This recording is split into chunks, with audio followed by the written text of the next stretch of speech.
नमस्कार साथियों, विशद ज्ञान में आपका हार्दिक स्वागत है।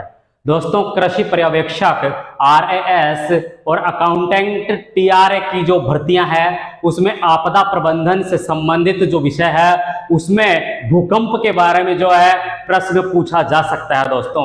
और लेटेस्ट जो आज शुक्रवार दिनांक 21 जुलाई 2023 को सुबह आज के दिन जयपुर में जो है भूकंप के झटके महसूस किए गए। राजधानी जयपुर में यह जो भूकंप 3 झटके जब सुबह महसूस किए गए दोस्तों, तो जयपुर के जो लोग हैं वो घरों से बाहर निकल करके आ गए और वो डरे हुए थे, सहमे हुए थे। अब देखते हैं दोस्तों कि शुक्रवार के दिन 21 जुलाई 2023 को सुबह भूकंप से जयपुर शहर कांप गया। डर कर के लोग घर से बाहर निकल गए। भूकंप के 3 झटके आए दोस्तों। पहला जो झटका हुआ वो 4:09 पर हुआ और रिक्टर स्केल पर इसकी तीव्रता मापी गई 4.4। दूसरा जो झटका आया वो 4:22 पर आया और रिक्टर स्केल पर इसकी तीव्रता आई 3.1। तीसरा जो झटका महसूस हुआ वो 4:25 पर रिक्टर स्केल पर इसकी तीव्रता आई 3.4। दोस्तों, ये जो रिक्टर स्केल पर जो तीव्रता आई है वो कम थी, यानी कि जो भूकंप जो सर्वनाशी होता है वो 5.5 का जो रिक्टर स्केल की जो तीव्रता यदि 5.5 से 6-7 तक होती है तो वो सर्वनाशी होता है। तो हम यानी जयपुर के लोग, हमारी राजधानी के लोग इस भूकंप के इस झटकों से बच गए दोस्तों। भगवान का हम शुक्रगुजार करते हैं दोस्तों।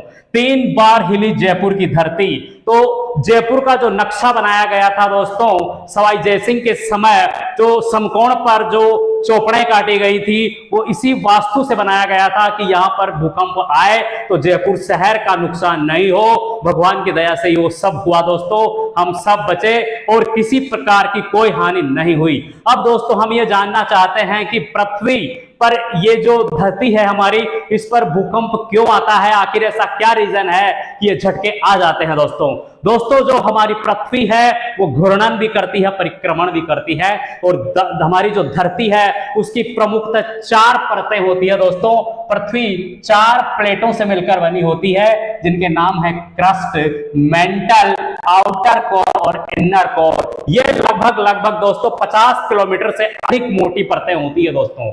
धरती की जो ऊपरी परत है वो 7 टेक्टोनिक प्लेटों से मिलकर बनी है दोस्तों। जैसे मान लीजिए कि ये पृथ्वी है, इसके ऊपर ये परत आ गई, इसके ऊपर ये परत आ गई, तो इस प्रकार से 7 टेक्टोनिक प्लेटें, और ये प्लेटें जो होती है वो धरती पर है। ये कोई फिक्स नहीं है, ये स्थायी नहीं है और ये हिलती रहती है दोस्तों।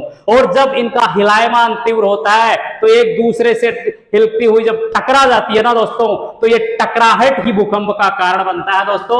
तो इन्हीं प्लेटों के एक दूसरे से टकराने पर भूकंप के झटके आते हैं, जिनको हम रिक्टर पैमाने पर मानते हैं। ये प्लेटें स्थिर नहीं होती है, यानी ये किसी प्रकार का इनमें कोई फिक्सेशन नहीं है और ये हिलती रहती है। और इनकी टक्कर से दोस्तों जो ऊर्जा बनती है, जो घर्षण होता है, जो फ्रिक्शन होता है, जो टकराहट होती है, उससे जो ऊर्जा बनती है उससे भूकंप के झटके आते हैं। ये भूकंप के झटके कुछ सेकंड्स और कुछ मिनट्स के होते हैं दोस्तों।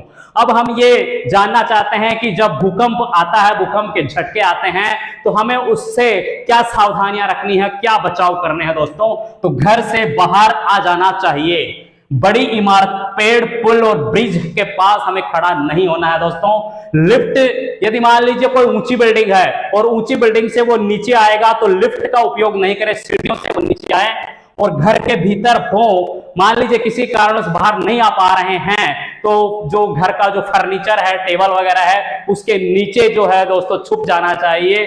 और फिर भी यदि भूकंप का तीव्रता ज्यादा है, झटके ज्यादा आ रहे हैं और अब हमारी बिल्डिंग्स गिर रही है और हम मलबे में दब गए, तो फिर दोस्तों मलबे के अंदर हमें हिलना डुलना नहीं है, स्थिर पड़े रहना है। यदि हम बच जाएंगे तो बाहर निकलेंगे, लेकिन हिलने डुलने से तीव्रता ज्यादा हमको जो है झटके देगी। तो दोस्तों, ये भूकंप से संबंधित जो जानकारी है वो आपको अच्छी लगी तो लाइक कीजिए, चैनल को सब्सक्राइब कीजिए। धन्यवाद दोस्तों।